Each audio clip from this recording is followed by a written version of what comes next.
Hello, hello. Okay, so today's product to review is Trix. I know, not diabetic friendly. Absolutely not. I went to the eye doctor today, so my eyes are diluted, so I can't see. But the total sugar is 9 grams, which is 17% of the daily intake, which is kind of high. But we're going to do a taste test and see how good these are. I'm dying to find out.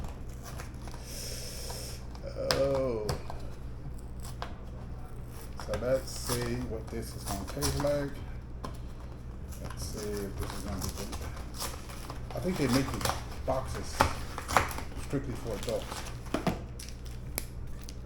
This is a sample size or a serving size, which is 100 calories, which isn't too bad.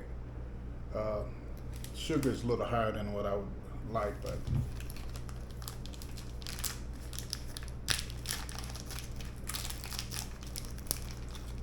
and that's what it looks like. Let's do it. Let's do a taste test. It smells like cereal. It smells just like Trix.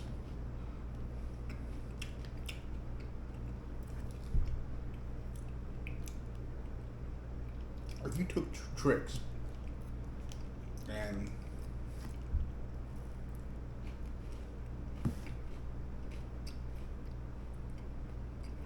combined it with some mild yogurt, this is what you will probably taste. It tastes just like eating a cereal ball. Minus the milk. I'm not really sure what this white stuff is on the bottom of it. Probably some yogurt-based product to hold it all together. But it's not bad. I'm definitely going to probably have a sugar rush after eating this.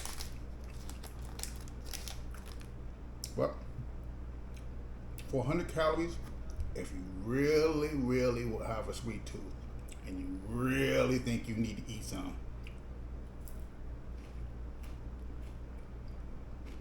I'll talk to my doctor first, but you might be able to get away with eating one of these every 3 or 4 days if your diabetes is not out of control. But it's not bad. Not at all. Wow. Until next time, family, you take care of yourself.